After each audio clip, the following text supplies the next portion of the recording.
social media usage for individual users in the country?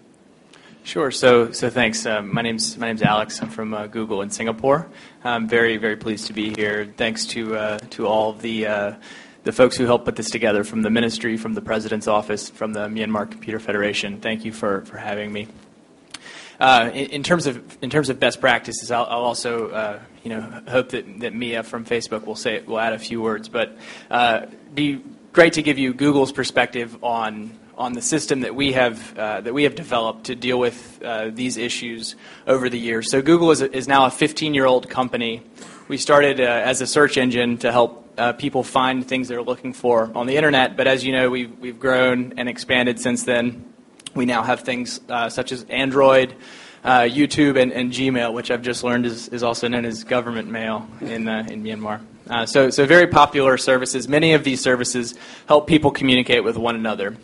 So on any service, on any Google platform that allows people to communicate with other individuals, or with the author of an article, or the creator of a YouTube video, it's very, very important for Google to establish what we call community guidelines. So for any service, I think YouTube is the clearest example. You can go to YouTube and you can find community guidelines. And these community guidelines govern behavior on the platform. So any user who is either watching videos on YouTube or is creating and uploading videos to the platform must follow these guidelines, or else they will face sanctions. They will face penalties from YouTube. So you can either have your videos taken down from the platform, and if you continue to misuse the community or mistreat other community members, you can have your privileges suspended. And this happens all the time. So one logical question many people have about this approach is, how does Google manage to implement this policy? So a few statistics to share. Every minute, there are 100 hours of video uploaded to YouTube. So this is an incredible scale that no human is capable of monitoring at the beginning. Every month, there are 1 billion unique visitors to YouTube. So just an incredible scale. So the only way the community guideline approach can work is with very, very active community participation, as well as very, very active responsiveness from Google. So we actually ask YouTube users and members of government, members of ministry, to tell us by flagging or reporting a video that they find troubling or that they think is against our community guidelines. So to take the example of hate speech specifically, hate speech is not permitted on YouTube or any other social platform that Google controls, for example, Blogger. So if you flag this video, it's Google's responsibility then to review the content in question and to let you know very, very quickly whether it has violated the community guidelines and whether we will be taking that content down. So it is a very challenging issue, and it's one, this approach to develop and enforce community guidelines is something that has taken a while to get to, and we're now very happy with the way it works. And I'm very, very eager to hear your perspective on that approach and to make sure that it's working in the context of Myanmar. Thanks, Alex. Actually, I would like to also ask Mia for your perspective in this area as well. Great. Pardon me. Thank you very much, and thank you very much to the President's Office and to the Minister for Information Communications Technology and the Myanmar Computer Federation for organising this event. It is really, I think, a great opportunity when government, industry and the community can come together, because that allows us to be having these conversations that can really help us all work together to empower the Myanmar community to be able to help us help you make sure that our platforms are able to deliver the economic benefit and the social benefit that we know that they can deliver, and which has sort of led them to be quite so popular. So at Facebook, we have a similar approach to Google. We have policies that everyone agrees to when they create an account. and they're linked to throughout the site, which say what you can and can't do with our services. And then the initial policies are legal terms, and because we recognise not everybody wants to read legal terms, we also have a succinct community standards, which we're expediting the translation of into Burmese so that we can make sure that we can promote that more widely within the community about what you can and can't do on the service. And explicitly hate speech, bullying and harassment is prohibited on our service. And then we have report links on each piece of content. On the right-hand side of each piece of content that you see, there's a little arrow. If you click on that, you get the option to report it to us. And then we have teams of people who are working 24/7 around the globe, expediting and looking at that content. And then if it violates our policies, we remove it. And if one particular person continues to violate our policies, we put them in what we call a checkpoint, which is we suspend their access to Facebook, and we say, you have to reread the community guidelines and the community standards before you can get access back to Facebook again, so that you understand what you can and can't do on the site. But I think the key here for us is that our policies and our tools are only two parts of the equation. The really important third part is education and awareness. And the principles that we know can help keep people safe online. Think before you share. Don't say something online that you wouldn't say offline. Don't say harmful things that could, lead to problems for other people. These are quite universal principles. The really important part, and this is where we can work really effectively, and we want to work really effectively with people here in the community and with the government across all parts of the society, is making sure that we're using the language and we're translating these messages and localising these messages in ways that are going to be incredibly impactful and really resonate with the community here, so that they have effect and that we can distribute them widely. Thank you, Mia. John, would you like to add anything to? Okay, sure. I guess I will reconfirm my commitment to the community-focused solution, but I wanted to point out some issues that I think are worth considering. We've talked about a government solution, which is a regulatory or a legal matter. And we've also talked about this sort of platform solution, which is you can escalate issues to Facebook and to Google by reporting.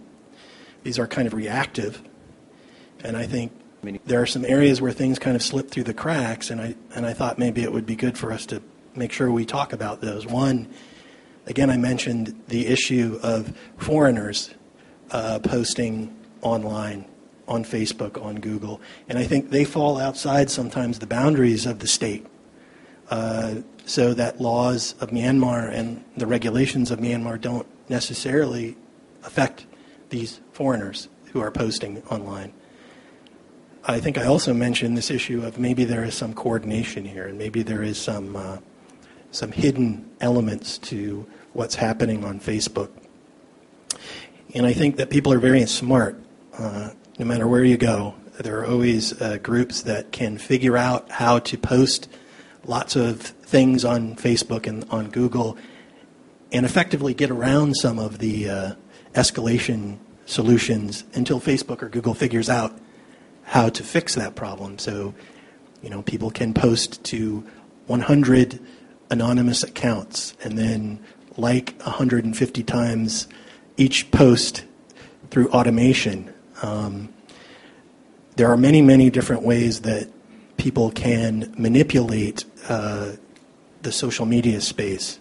And it's only as creative as the people are, and people are very creative. So I think, escalation solutions can solve some of the problems, and the regulation and the law of the state can solve some of those problems. But again, the community is so important.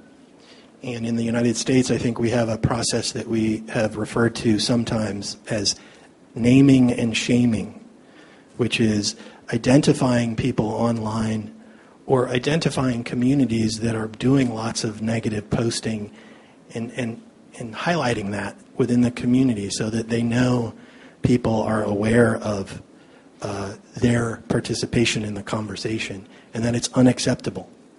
So again, that's a very specific way that the community can be involved, and that's, again, In the States, we call it naming and shaming, and I think it's happened I think it's something that's been employed in other countries as well. So again, this idea of multiple solutions working together harmoniously can help solve this problem, which is a very complex and challenging one. Thank you, John. Diana, would you like to add? Just want to come back to something that John mentioned briefly. As part of the sort of like multifaceted solution, one thing that has to be dealt with is foreigners who post from abroad. And to address that, mutual legal assistance agreements can be a really, really helpful part of the regulatory framework. And I think that that's something that has developed only to a limited extent in Myanmar thus far, but might be worth exploring going forward. Thank you. Thank you. I actually wanted to go back to Mia a little bit in terms of the policy and guidelines from Facebook. Actually, yesterday, as you were, we were at the ministry, and you mentioned about Facebook as a global communication service, and I really like that because I'm constantly talking to people from Australia, a lot of people from Burma, and a lot of people from Europe all the time through Facebook without any geographic barriers between us. But that's, as the medicines like ours, what can we do to prevent these security risks? I'm sure we are very aware of identity theft, account takeover, impersonating, privacy issues, false accounts, and things like that nature. What are there any policy and guidelines that people can actually go and take a look at it, access it, and also get educated about it? Hi, thanks. Yeah, so I think there are a lot of issues that you raised in that, so I'll try to deal with each one of them individually. I mean, I think the first around the security of your account and issues around identity theft, I mean, that is very, very important. Facebook, in my personal experience and from what I hear from other people, is valuable because we do connect and share so much of our personal lives there, but that also means that it is a valuable source of information about ourselves. So I do encourage people to check out their security settings. So if you log into your account, you can go to your account name /security, or there's a little drop-down menu on the top right-hand side when you're first logging into Facebook. Go into your security settings. There's some additional security measures that we encourage people to take.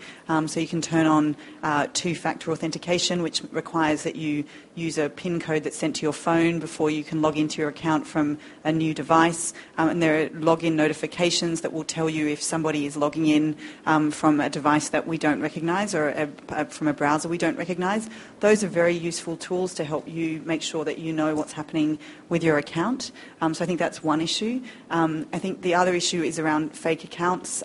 Fake accounts are not permitted on our site. We talk about Facebook as a real name culture because Facebook has value when people are who they say they are. So if you ever see anything where you think, actually, like I know my friend's account is this account and here's this other account, check with your friend to make sure they haven't changed their profile picture, but do report that. I think the overall sort of thing that we need to be moving towards here is really helping people feel empowered. I think John mentioned earlier, when you see something that's not right online and you wonder what you can do about it, we need to start helping shift the dialogue so that when people see something that's not right online, they feel empowered either to use security settings, to report fake accounts, or to report hate speech and bullying and harassment.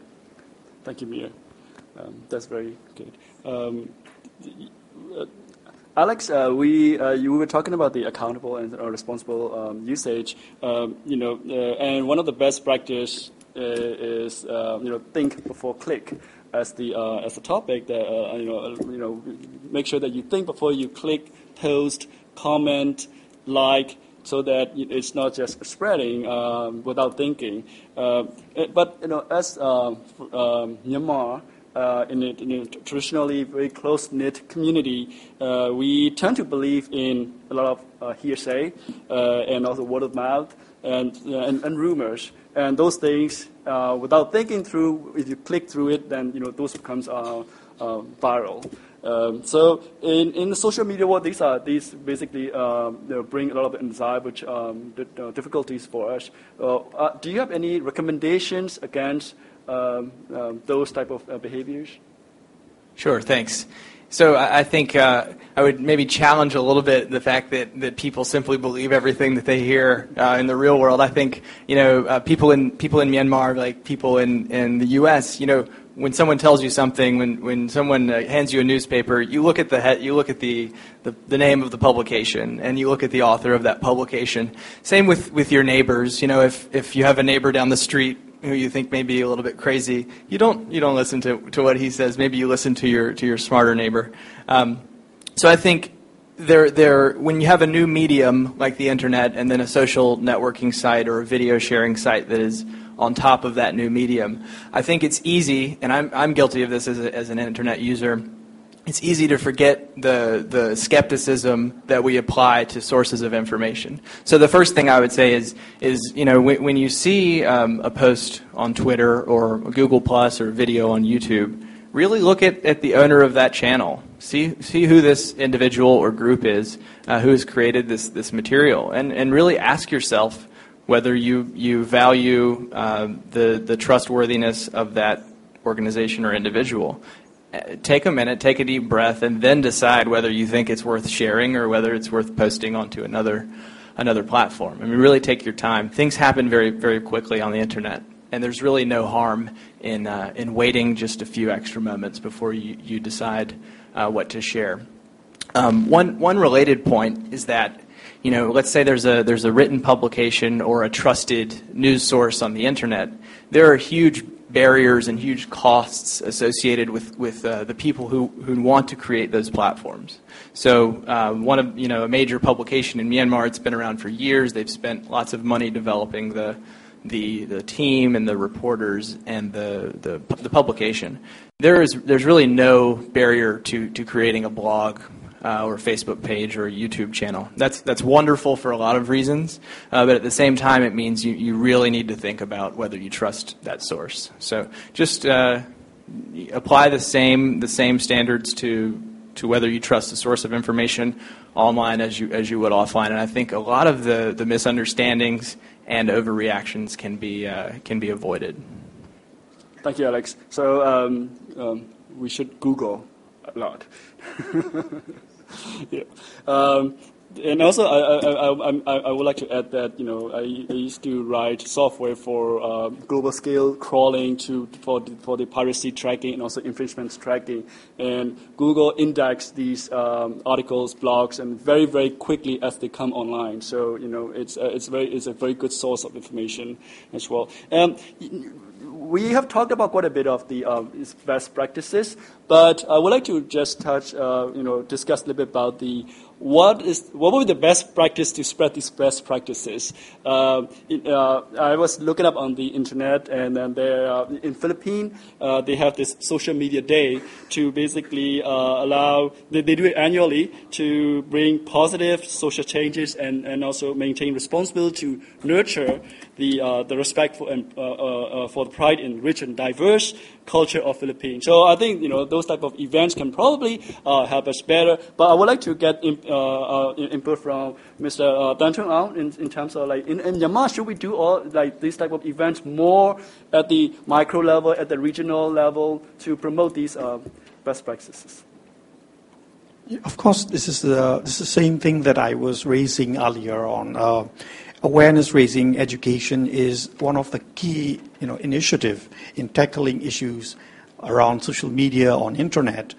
And tracing back to what the panel has been discussing on, I was also advising that initiative that we are putting on the stage for the consideration should also be an initiative that would work in Myanmar.